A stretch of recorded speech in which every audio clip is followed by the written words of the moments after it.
Hey guys, we are going to do chapters 1 through 5 in Runt. Some of you may have already read these chapters, but we haven't been able to meet for a while, so we're going to reread because that's what good readers do.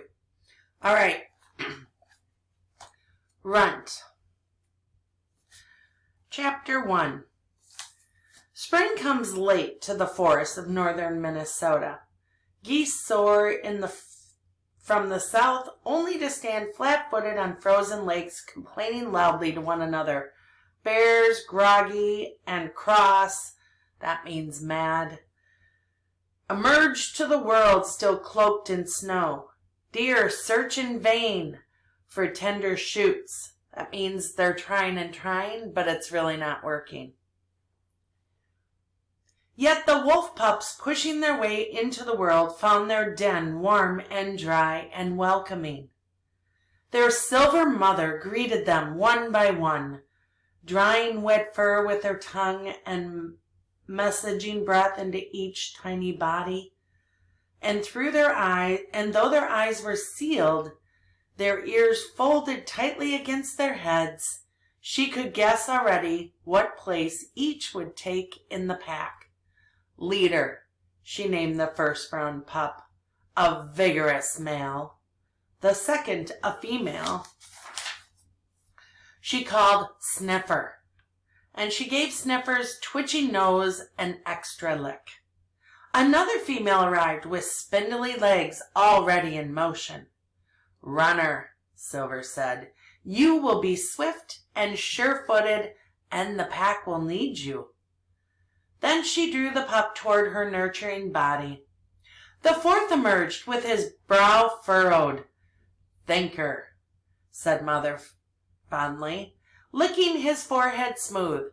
You will always be watching and planning. The den dug into a hill above the frozen lake, angled downward from the entrance for 6 feet, then made a 90-degree turn and rose for another 6 feet to the birthing room. The pup's father, King, a large black wolf with a white star on his chest, had been lying at the turn of the narrow tunnel, listening, waiting. As each pup emerged, his tail wagged fiercely. When the fourth pup had settled at the mother's side, King backed rapidly toward the surface. 4 pups, he told the others waiting there. 4 healthy pups, each one of them big and strong. Then he danced, leaping and whirling for joy of the new life that had come to the pack. Helper, a young tan male born to these same parents the year before, danced too. His sister, Silver, Hunter, joined them. How fine to have pups, they sang. How fine to no longer be the youngest, the least in the pack. Biter, a mature male, pure white, came forward. What good news, King, he said, lowering his body and reaching up to nudge the leader's chin. A few moments later, however, when King and the 2 yearlings lifted their heads to sing the new pup's praise, Biter looked on in silence. Once he, too, had been king. He had had his own pack, his own pups to sing for. But that was before he had been disposed and driven out to hunt alone in the darkest part of winter. Disposed means gotten rid of. He turned from the celebration. The howl finished.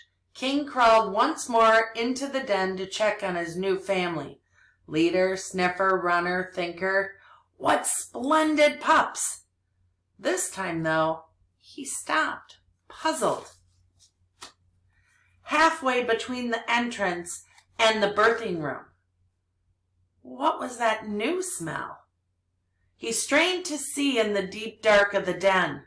The eyes of a wolf gathered in even the faintest rays of light, so he could just make out the 4 brown furry bundles lined up along their mother's belly. They were nursing vigorously, intent on their first meal. King's tail went into motion at the very sight of them. But Silver was busy with something more. A pup? Was she washing another pup? Yes, this one black like his father, black with a minute white star on his chest. King's own chest swelled at the sight, and he inched forward eagerly.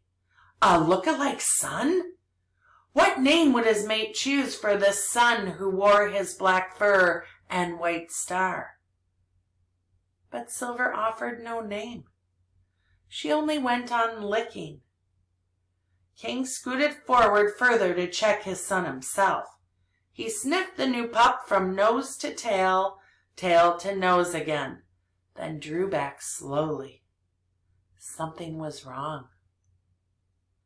The black pup was small, too small, and he was not yet breathing. Runt! The name exploded from King. This one's Runt.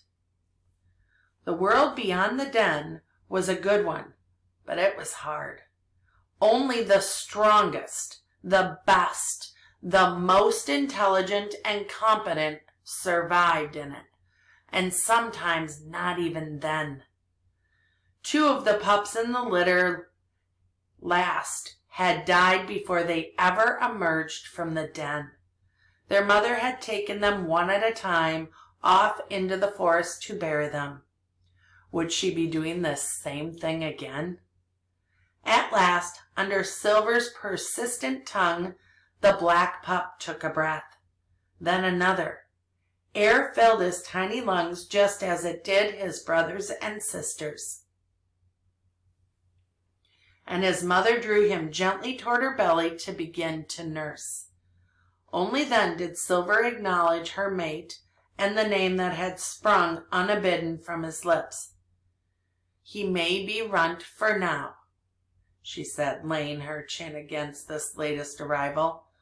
But who knows what gifts he may bring to the pack? Who knows? King repeated softly. Though wasn't the pup's mother supposed to know?